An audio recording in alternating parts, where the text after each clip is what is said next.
Assalamualaikum warahmatullahi wabarakatuh. Waalaikumsalam.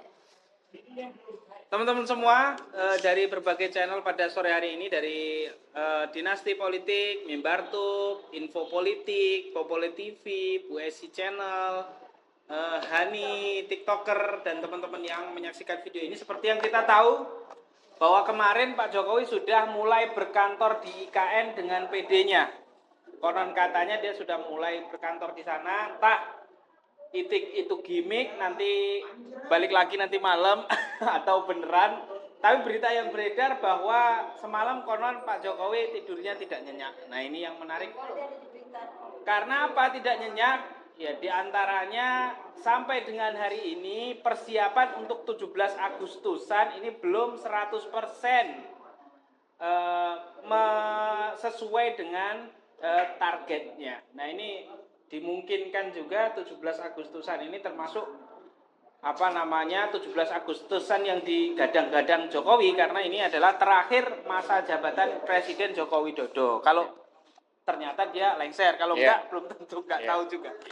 Tapi sudah hadir bersama kita Bang Muslim Arbi, beliau adalah salah satu tokoh pengamat politik, dan kita akan minta pandangannya seputar pembangunan IKN dan hadirnya Jokowi dan berkantornya Jokowi di IKN kemarin ini. Secara politik Bang Muslim memandangnya seperti apa, Bang? Baik, bismillahirrahmanirrahim. Assalamualaikum warahmatullahi wabarakatuh. Selamat sore teman-teman semua sebangsa setanah air dimanapun Anda berada. Yes. IKN memang awalnya ini kan sudah kontroversi. Ya. Kontroversi. Kenapa dikatakan kontroversi? Karena ini IKN ini kan pada saat kampanye Pilpres nggak ada. Betul. Pada saat Pilpres nggak ada, tiba-tiba kemudian masuk ke periode kedua, lalu kemudian dimunculkan adanya IKN. Nah, Ya. Padahal IKN ini adalah, kalau itu adalah ibu kota negara. Nah, kalau ibu kota negara, itu kan mestinya harus dirancang secara sistematik, secara apik, secara luar biasa, ya kan? Kemudian meminta pendapat, bahkan perlu seluruh rakyat Indonesia, ya kan? Bahkan kemarin saya dengar dari Bang Egy, kalau perlu harus ada referendum. Ya. Referendum meminta pendapat tentang ibu kota yang dipindahkan ke Kalimantan Timur itu. Kenapa? Karena Jakarta ini adalah kota perjuangan, kota historis, kota proklamasi. Ya kan? Lalu kemudian ujuk-ujuk tanpa persiapan, tanpa perencanaan yang matang dipindahkan ke Kalimantan Timur, ya kan? Ya. Ini seolah-olah Jakarta ini dilupakan, diabaikan, ditinggalkan. Nilai-nilai proklamasi, nilai historis, perjuangan lain sebagainya. Berkumpulnya para tokoh bangsa. Betul. Dianggap ini seolah-olah ada upaya nih dugaan saya, ingin menghapus sejarah. Oke, ingin menghapus sejarah ya, Bang. Sejarah proklamasi, ya kan, sejarah ibu kota, sejarah perjuangan sejarah tokoh bangsa. Ada apa ini? Coba. Kenapa Jokowi memaksakan betul, ya kan? Bahkan sudah di akhir-akhir kekuasaan ini bukan bersiap-siap mau lengser, siap-siap kemas-kemas barang pulang ke Solo, ya kan? Malah sekarang ini memaksakan, terlihat dipaksakan untuk melakukan peringatan perayaan 17 Agustus di IKN. Ya. Ini menjadi tanda tanya besar. Ada apa ini? Seolah-olah ini ada agenda tersembunyi, the hidden agenda. Nah, itu dia, hidden agenda. Nah, bahkan dugaan saya bukan persoalan karena persiapan mau peringatan 17 yang belum sempurna atau belum lengkap. Karena ini kan proyek amburadul. Proyek acak-acakan. Sudah diprotes para ahli. Ditentang, bahkan waktu itu Adrianto sebagai yang merencanakan itu kan juga kemudian diberhentikan dari menteri sebagai menteri Bappenas waktu itu yang punya ide tentang ini. Nah, jadi bahkan terakhir dengan mundurnya kepala otorita IKN, betul, yang dua adik saya di ITB itu dan wakilnya itu memunculkan satu spekulasi besar bahwa ini proyek ini adalah proyek bermasalah. Ya. Bermasalah dari sisi investor, ya. Bermasalah dari sisi perencanaan, keamanan, struktur tanahnya dan lain sebagainya itu loh. Bahkan pembangunannya. Masa negara begini besar memaksakan bangun IKN dengan cara amburadul seperti itu?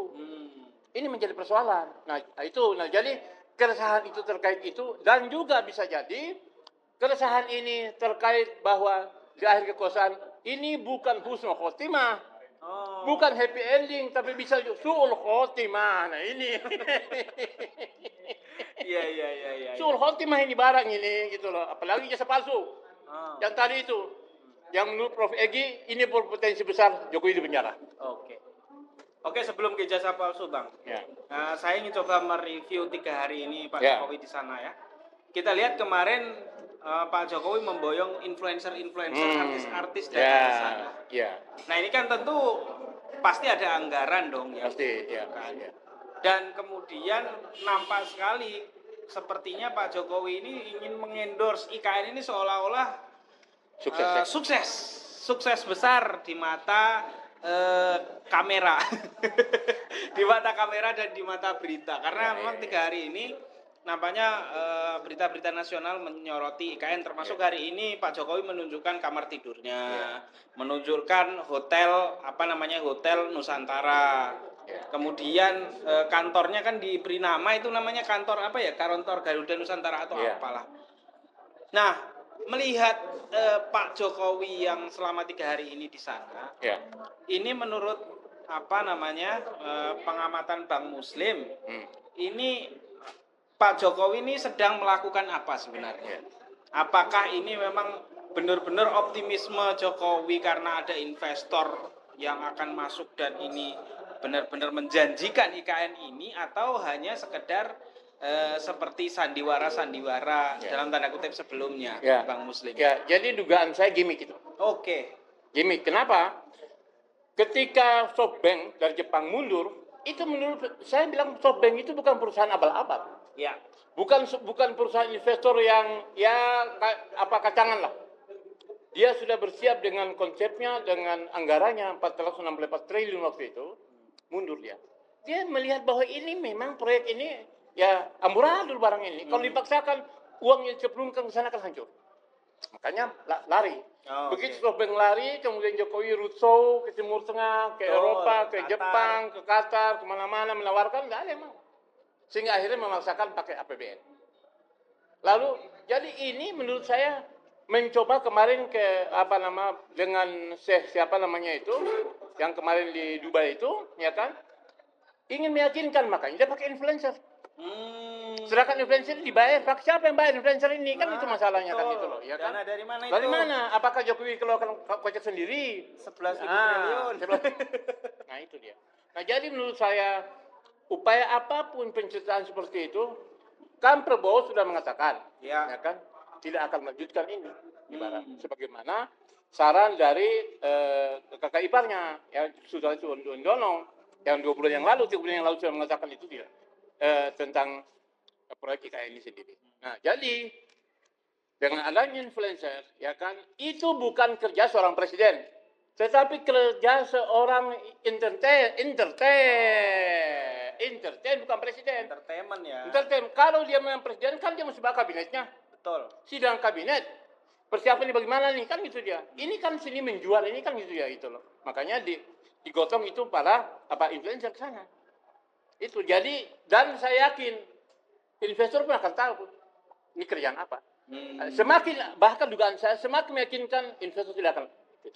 Ini barang cuma gini, ini barang cuma tepu kan. Bahasa Betawinya tepu. Jadi ingat mobil SMK dulu ya. SMK sama aja itu, mobil SMK juga begitu tepu. Sudah sekian pesan 6.000 di mana unit? 6.000 itu dunia mana ya? Itu. Oke Bang, tapi kalau kita lihat ya ini kan namanya juga media ya, tentu ada pro dan ada yang kontra. Dan kalau kita lihat nih arah politik ini kan tentu secara hukum harusnya Pak Jokowi ini lengser tanggal 20 nanti.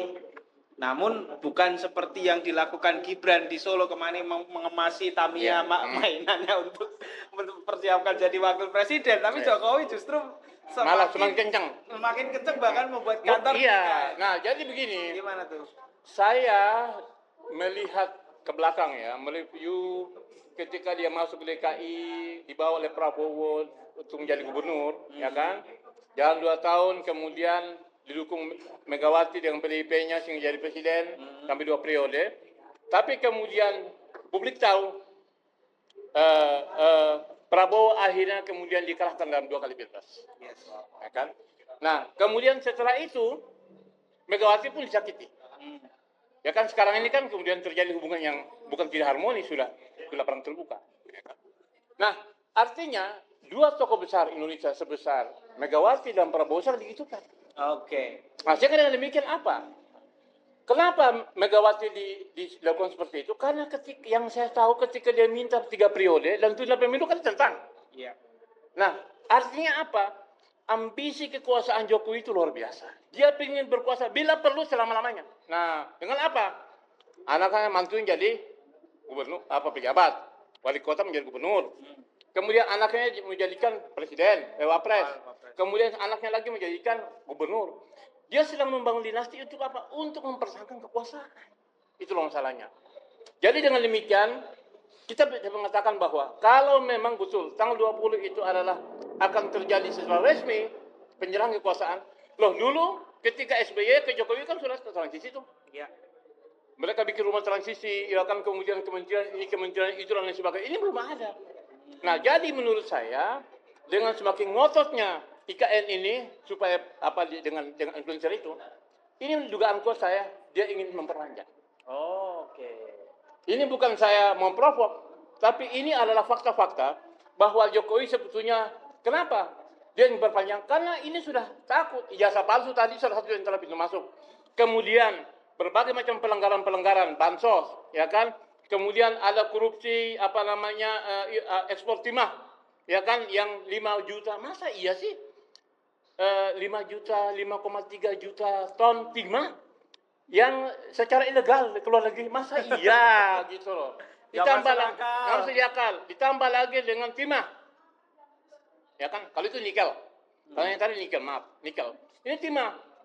Kan Kejaksaan Agung menurut saya gagal membongkar korupsi timah 271 triliun sampai hari ini. Ditambah lagi dengan masalah judi. Ya, betul. Sampai hari ini kan tidak ada tindakan, artinya bahwa ini memang persoalan-persoalan bom waktu yang akan ditinggalkan oleh Jokowi. Nah, oleh sebab itu, dugaan buat saya, ini membuat dia resah. Dia tidak happy, bahkan tadi suul khotimah, sehingga bagaimana caranya. Nah, jadi ini sekali lagi, ini bukan saya memprovok siapa-siapa, itu analisa dalam pengamatan saya. Oke. Ya kan, karena ketika melanggar KKN, melawan undang-undang tentang anti KKN, korupsi nepotisme, mantunya diangkat, anak-anaknya juga jadi pejabat, kan begitu. Betul. Dengan langgar undang-undang, ini menurut saya, ini adalah unsur sengajaan. Kemarin di silang MKK sudah tahu penggunaan bansos, yang kemudian dikritik besar, bahkan Profesor Magnus Suseno mengatakan bahwa ini ibarat seorang pencuri, ya kan mencuri bansos untuk membagi-bagikan untuk kepentingan politik. Oke. Itu. Nah, jadi dengan demikian, menurut saya tidak yakin itu. Tanggal 20 Oktober Prabowo akan dilantik. Dengan pengalaman yang ada ini. Oke. Nah, sehingga bagaimana gitu deh. Tapi bukankah masa jabatan presiden itu menurut undang-undang hanya 2 periode, Bang? Gimana caranya secara teknis nanti? Begini. Seandainya dugaan Abang itu kalau Jokowi itu taat undang-undang, dia tidak akan punya pikiran bikin 3 periode. Satu, tidak punya pikiran menunda pemilu. Dari situ ya. Nah, itu pintu masuknya di situ. Tidak akan punya pikiran anaknya jadi anak jadi cawapres meskipun melanggar dan sebagainya. Tidak punya pikiran anaknya menjadi gubernur. Tidak punya pikiran mantunya menjadi gubernur, calon gubernur dan sebagainya. Jadi menurut saya, dengan begitu, dia ingin meyakinkan bahwa Joko Widodo itu beralias undang-undang. Jadi negara seperti Louis XIX letak semua. Negara yang apa kata saya? Undang-undang, persetan semuanya. Nah, itu yang sekarang ini terlihat seperti itu. Nah, kalau sudah seperti ini, bahaya. Ini akan menggiring negara ke tubir krisis. Krisis kepercayaan, krisis politik, krisis ekonomi, krisis keuangan, krisis keamanan. Apa? Ini sudah terjadi.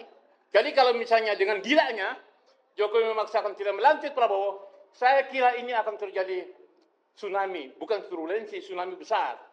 Gitu loh. Kenapa? Apapun ceritanya hasil Mahkamah Konstitusi kemarin, ya kan, dengan dimenangkan Prabowo, tetapi Gibran bermasalah. Apa rakyat diam? Apakah akademisi diam? Kemudian dengan berbagai macam cara, misalnya Jokowi mencoba menafikan ini, memperpanjang, nah ini akan terjadi people power dari kata Bang Egi. Itu. Nah, jadi sekali lagi saya dengan podcast sore hari ini saya ingin mengirim pesan kepada Saudara Joko Widodo, jangan Anda gila. Gila ya. Jangan Anda gila, Anda akan berhadapan dengan rakyat. Karena apa? Sudah 10 tahun ini sudah tahu. Kita masuk tol itu mahal, kita harus bayar juga, kan itu dia. Sedangkan di Malaysia itu motornya murah. Kita beli bensin paling mahal. Di beberapa negara bensinnya murah. Kok bisa gitu loh? Ini artinya apa? Bahwa gagal pemerintahan ini. Sementara waktu itu dia janji dolar 10.000, sekarang sudah mau 17.000. Betul. Ya kan? Bukannya turun naik Nah, ya. tambah hutang. Dia tidak hutang, sekarang hutang sudah hampir mencapai 10.000. Itu yang diumumkan, 8.400 lebih. Kemudian 2025 ini jatuh tempo pembayaran hutang sebesar sekitar 600 triliun. Nah, jadi saya kira itu pandangan saya terhadap situasi detik-detik menjelang 20 Oktober, tinggal berapa hari lagi. Oke. Rekomendasi nih Bang, terakhir mungkin Ya. rekomendasi Abang melihat tadi Abang sudah paparkan banyak sekali Ya. kerusakan-kerusakan yang terjadi. Rekomendasi Abang nih kepada rakyat yang menonton video pada sore hari ini. Ya. Saya inginkan kita berbangsa bernegara berjuang baik kemerdekaan maupun reformasi ini kan berdarah-darah. Yes. Bertumbangan mayat di mana-mana ketika 98. Dan Jokowi itu tidak punya andil sama sekali. Nah, jangan sampai akibat legasi yang bobrok yang seperti ini membuat kita semakin hancur. Jadi kita harus bangkit sadar bahwa kekuasaan ini yang menipu. Jadi kita harus menggunakan akal sehat, pikiran sehat untuk merawat dan membela kekuasaan di atas jalan konstitusi. Oke, baik. Terima kasih Bang Muslim Arbi, aktivis pergerakan, aktivis pengamat politik, dan mudah-mudahan ngobrol kita pada sore hari ini memberikan